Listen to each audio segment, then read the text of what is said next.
बिस्मिल्लाहिर्रहमानिर्रहीम। अस्सलाम वालेकुम। Welcome to my channel solution by AJ. बचपन में हमारे वालिदैन कहते थे कि इतना टीवी ना देखो, आंखें ख़राब हो जाएंगी, चश्मे लग जाएंगे। पर अफसोस आज के दिन की सच्चाई, करोड़ों बच्चों को चश्मे लग चुके हैं। अगर आपकी दूर की नज़र कमज़ोर है तो समझ जाएं आपको नियर साइटेडनेस है। साइंटिफिक लैंग्वेज में इसे मायोपिया कहते हैं। इसको लेकर जो डेटा है बहुत ही शॉकिंग है। ये मत समझिए कि मायोपिया कोई मजाक है या ये कोई प्रॉब्लम नहीं है। कुछ लोगों का सोचना होगा कि चश्मे ही तो लगाने हैं, ये कौन सी बड़ी बात है, चश्मे लगा लेंगे। लेकिन हकीकत में जो न्यू साइंटिफिक स्टडीज़ ने बताया है वो ये है कि मायोपिया एक स्टेज में आके ब्लाइंडनेस का रीज़न बन जाती है। दुनिया में रहने वाले हर 5वें बच्चे को चश्मे, यानी कि 5 में से 1 बच्चे को चश्मे लगे हुए हैं। आज के दौर में हालत ये हो गई है कि मायोपिया को एपिडेमिक कंसीडर किया जाता है और प्रेडिक्शन किया जाता है कि 2050 तक दुनिया में रहने वाले हर दूसरे इंसान को चश्मे लग जाएंगे।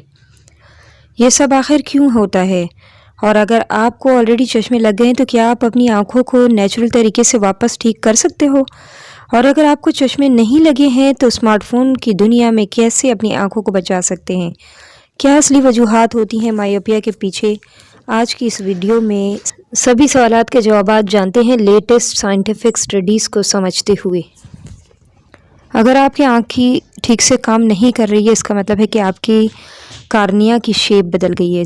इनफैक्ट जब लोगों को मायोपिया या हाइपरोपिया होता है तो इनके आईबॉल की शेप बदल जाती है। मायोपिया में जो आईबॉल होता है वो ज़्यादा खिंच जाता है, एलोंगेट हो जाता है, जिसकी वजह से फोकल पॉइंट रेटिना पर नहीं होता बल्कि रेटिना से पहले हो जाता है। दूसरा केस पास की नज़र कमज़ोर होना, इसका मतलब है कि आपको हाइपरोपिया हो गया है।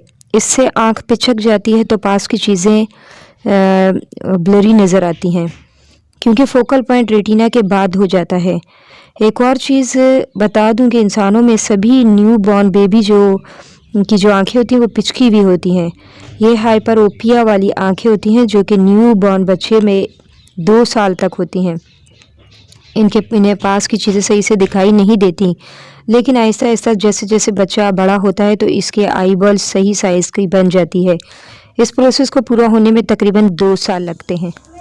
2 साल के बाद बच्चों को नॉर्मल दिखाई देता है। और एक और बात यहाँ बताती चलूँ कि लेंस की जो लेंथ होती है वो फिक्स होती है, तो कैसे इंसान दूर का भी देख सकता है और पास का भी देख सकता है। ये काम करती है इंसान की आँख में आई मसल्स करती है, जिन्हें सिलरी मसल्स कहा जाता है। सिलरी मसल्स की अपनी एक लिमिट होती है, एक लिमिट से ज़्यादा वो लोगों के आईबॉल और शेप की लेंथ को चेंज नहीं कर सकती। मायोपी की वजह से वो ऐसे ही एलोंगेट हो जाता है जो सिलरी मसल्स को वहाँ ज़्यादा मदद नहीं कर सकती। लेकिन सवाल ये पैदा होता है कि लोगों को मायोपिया होता क्यों है? कुछ लोगों के आईबॉल की शेप क्यों एलोंगेट हो जाती है और कुछ लोगों की नहीं होती? यहाँ पर 3 अलग अलग थ्योरीज़ हैं। पहली थ्योरी ये है नियर वर्क थ्योरी। कुछ साइंटिस्ट ने कहा है कि जितना ज़्यादा टाइम हम पास की चीज़ों को देखने में लगाते हैं इतना ही ज़्यादा हमारी आँखों में स्ट्रेन पड़ेगा, इतना ही ज़्यादा हमारे मसल्स, सिलरी मसल्स को काम करना पड़ेगा और इतना ही ज़्यादा हमारे आई बॉल को राउंड और स्क्वीज़ रहना पड़ेगा और आई बॉल को वापस रिलैक्स होने में इतना ही ज़्यादा मुश्किल होगी। और इसी को पहली सेकंड थ्योरी डीएनए थ्योरी है, जिसे कई सालों तक माना जाता था मायोपिया जेनेटिक्स से रिलेटेड है। आपका डीएनए बताएगा कि आपको मायोपिया होगा कि नहीं होगा, और ये चीज़ हेरिडिटी है। अगर आपकी फैमिली में चली आ रही है ये चीज़, यानी कि चश्मे, तो आपको भी लगेंगे। नंबर 3 पर आती है आउटसाइड थ्योरी। इस थ्योरी के मुताबिक बच्चों को नियर वर्क से मायोपिया नहीं हो रहा बल्कि मायोपिया हो रहा है इसलिए कि वो बाहर यानी कि आउटसाइड में बहुत कम वक्त गुजार रहे हैं। डे लाइट का जो एक्सपोजर है वो मेन वेरिएबल है मायोपिया का। मतलब ज़रूरी है कि बाहर वक्त गुजारा जाए। लोग जब आउटसाइड में बहुत कम वक्त गुजारने लगते हैं तो मायोपिया ज़्यादा देखने को मिलता है। जब डे लाइट यानी कि ब्राइट लाइट या सन लाइट का एक्सपोजर जब हमें मिलता है तो हमारी रेटिना में डोपामिन की प्रोडक्शन बढ़ जाती है और डोपामिन हमारे आँखों की ग्रोथ को रेगुलेट करता है। अब बात आती है सॉल्यूशन की।